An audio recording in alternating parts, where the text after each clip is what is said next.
Good afternoon, everyone. Thank you for joining us again for our next installment of Take 20 Minutes for Israel from Israel. Of course, all of this just helps us center our day and our thoughts, our tefillot, and all the things that we do on the situation in Israel, having in mind standing in support and solidarity with our brothers and sisters in Israel.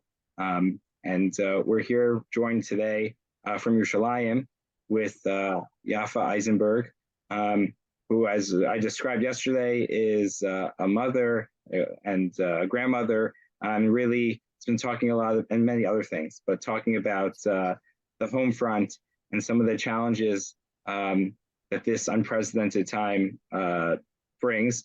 I'm going to jump right in. Yaffa, I was just asking you how you're holding up today. Tell us a little bit what's going on, the mood, and a little bit background of your background and your family, if you would. Sure. My husband, Michael, and I made Aliyah 30 years ago. Right after we got married, all of our children were born here. I'm from New Jersey. My husband's from New York, and we've been living in Yerushalayim ever since. So we have 8 children. Our youngest is 14. Our oldest is 29. And so they're all in various stages of dealing with this situation. We have numerous children and children-in-law who are in combat and, and also in reserve duty and all different capacities. And then we also have the younger kids who are going through this as well, each at their own level, I guess. And as far as the mood, I would say, I was telling you just before it started that I think we moved into a little bit of a different stage, I guess, than the first week, where everybody, first of all, was trying to adjust to a new reality, which nobody ever thought they would live through. And the feeling that something, we were going to have to react imminently. And whereas now it's clear that, the army or the government or both are taking its time. So it's kind of this in between time period of knowing we're going to have to react, but not exactly sure when that's going to be. And in a weird kind of way, coming up with a new type of routine, because routine is important, especially for the whole country and kids and everyone. So trying to figure out exactly what that should be and what's appropriate for this strange time. So you mentioned sort of adjusting to a routine, and just important for the kids and just the country in terms of functioning. Can you tell us a little bit about, what that experience has been like in terms of supporting the people who aren't on the front lines, and sort of what you see as that important role? Yeah, I guess I keep saying, I think in this situation, everybody in this country has a role to play. They're soldiers and, they have their role, and there are people who are, whether it's in government or nonprofits or dealing with the people who were moved out of the South. There are so many different people whose, jobs are very defined at this time. As a mom, I guess it definitely was not defined, nothing that I ever thought that, we'd have to kind of work our way through. And so, sorry, just remind me your question again. I just want to make sure I'm getting back to it. Just in terms of, you were talking about the importance of routine and how, and sort of, in general, one of the things we had talked about was just about supporting the children and just what's going on, this in civilian life, what I think is colloquially referred to as the home front. Right. Okay. So what are the efforts there? And, I think as you shared about the important role that plays in everything. Right. So I guess, so I'm a mom, a stay-at-home mom, and having kids of different ages, et cetera. I think that finding what my place is in through this, because it's nothing we've ever been prepared for. I think the first few days, everybody kind of felt like, the wind was knocked out of them.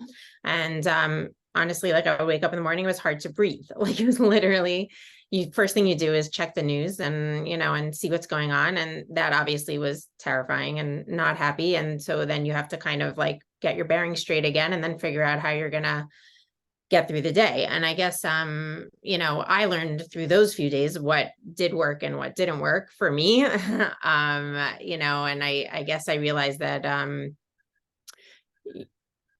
the first few days of checking the news and just being, nervous, like was not productive and was not helpful for my children, for myself. Obviously I knew the basics of what was going on.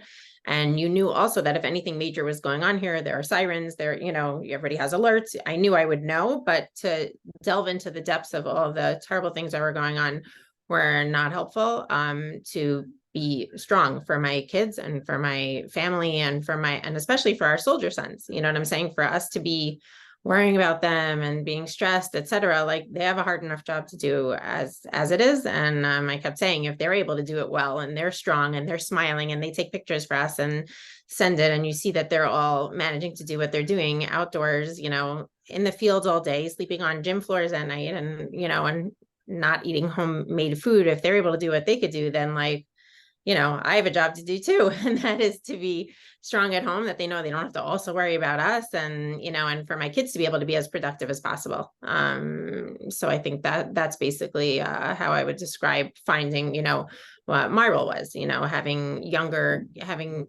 teenagers at home. Obviously, whatever you give off as a parent is very much going to affect how they react and how they're able to cope with the situation. So that that whatever you do, what you say, how you act is going to have an impact.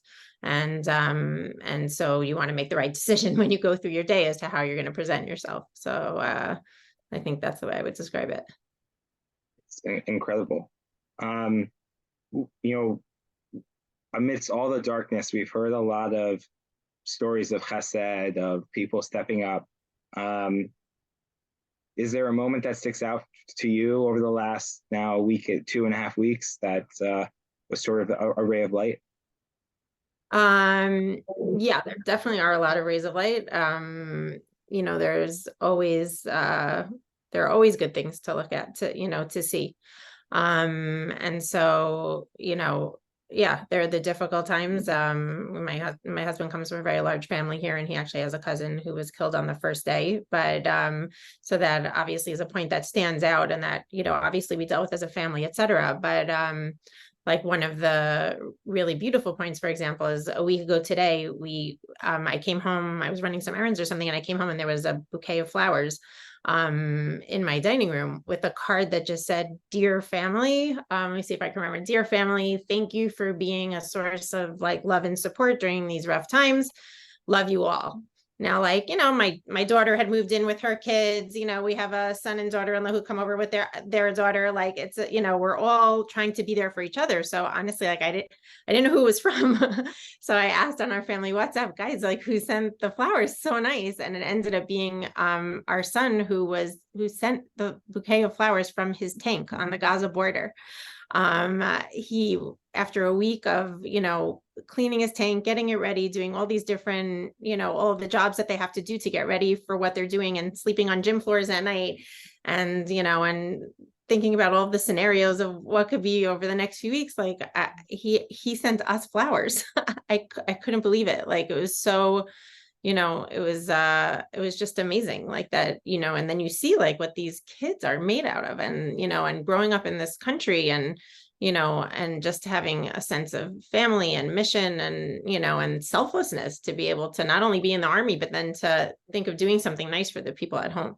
So I would say that was definitely like one example. There's so many, honestly. Thank God they're really, just to give another example, I think it's amazing to see, I guess growing up, you often hear like these, myths and stories about like, the War of Independence, and how 9 and 10-year-olds were defending the old city, and all of those types of stories that you say like, wow, I don't think kids today like would do those kind of things. And the truth is, like, I can't believe, like, I see what kids are doing. I see everything from kids to grandparents, and, what kids are capable of doing, and how they're like literally raising up whole, volunteer organizations, and putting everything together from A to Z, from getting what it is that they have to get, to making sure it gets to where they have to get to, whether it's soldiers, whether it's, families removed from the South.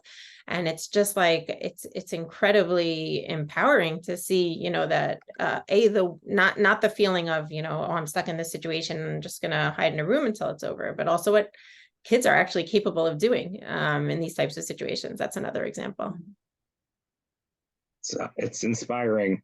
It's inspiring. And just even also taking time to be with us.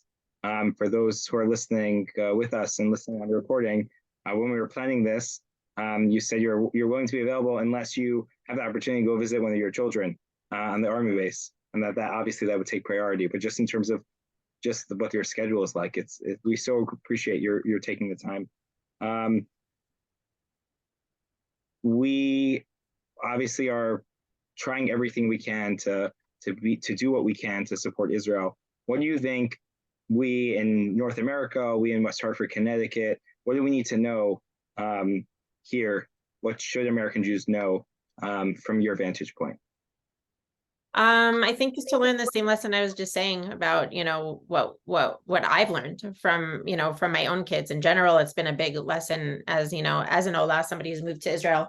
In America, I very much grew up, my parents very much took care of me, and like, we didn't really have roles of responsibility till much later in life. And I think coming to Israel and seeing the amount of responsibility that kids take here for peers, for the community at a very young age is, really something that I've learned a tremendous amount from.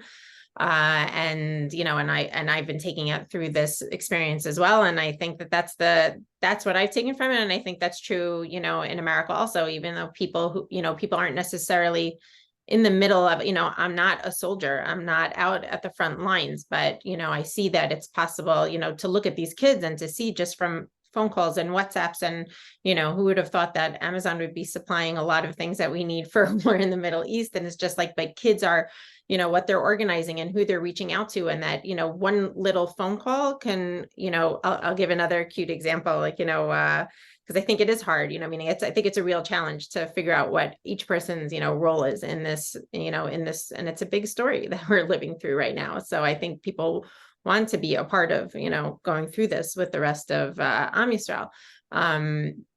But another cute thing, I remember, I guess it was during Tzuk Eitan in 2014 that I guess my kids were littler then. And I remember like somebody coming around and, they were asking the kids to draw pictures for the soldiers. And I remember like thinking that was ridiculous. Like really my 4-year-old and 8-year-old pictures are going to be meaningful for some soldier on the front line. And then I remember then seeing a picture of a tank going into Gaza, covered with hundreds of pictures that were drawn by kindergarten kids all over the country. And I remember saying like, not everything speaks to every single person, but something speaks to, there is something out there that can be done, even from a 4-year-old's drawing. And there was a similar video that came out, during what's going on now of guys going up to reserve duty and like holding up on a bus different, pictures and notes that they got from kids, and, and the soldiers were cheering and clapping at it. And so I see from that like, that there's so many different ways. There are people who, my sister-in-law just started an initiative of people who want to come here and volunteer on farms because there's so, we're short on so much labor right now. So there are people who want to do that. There are people who are, sending anything from army supplies to beef jerky to drones to, but I think the lesson is that even little things, first of all, can end up growing into bigger things than you expect, but even little things are very meaningful. Just for people who are listening, what's the initiative that your sister-in-law or your sister is launching? Is there people? It's a Google form to fill out for people who would like to actually come to Israel and to volunteer on farms that either we're using Arab labor, but probably not. It's, most of the labor I think are actual people who are now called up to reserve duty, and and we're working on farms, etc. So I don't think it's, meaning it's not, my son's doing this right now, and obviously I said to him like, I want him to be in any area that's that's overly dangerous. We're not talking about anything, too close to the Gaza border or anywhere that would be considered, unnecessarily risky or dangerous, but for people who do want to come to Israel and do something that's different from the typical trip, but still make a meaningful impact. There are a lot of people right now who are, who are really needing that help. So I can send you the link for that afterwards.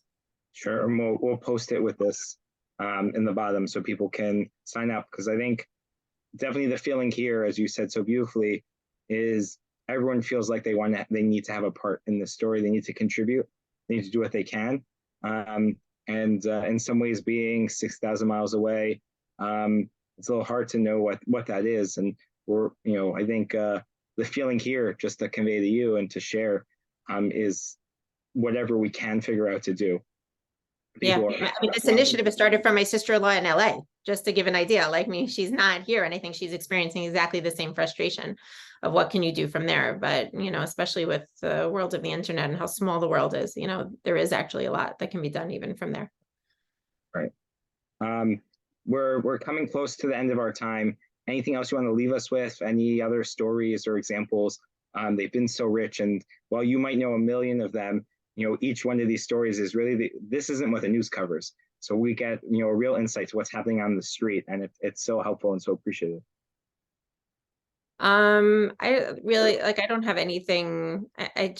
Like I said, the examples are really the ones that I've seen personally are the ones are the ones that I've experienced, through my kids, et cetera, just to see how a group of teenagers can, with a bunch of folding tables and phones, just, organize huge reliefs and for days on end, instead of enjoying days off of school, getting some relaxation out of it, pulling together and working as a tremendous team, is amazing. And to see all of these, just to see everybody who's there's just no question that, everybody in this country right now, there's no such thing as like, how are you, or how is your family? It's, if we're very much all in this together, and you feel like everybody is, really feeling the pain of anybody else that's having a difficult day or a difficult time. And on the flip side, to see all of these soldiers who go out and, and their wives who are, sometimes it's husbands and wives who are out, doing their reserve duty. And sometimes the wives are home and, and on their own with, many kids at home, and to see how strong they are, and to see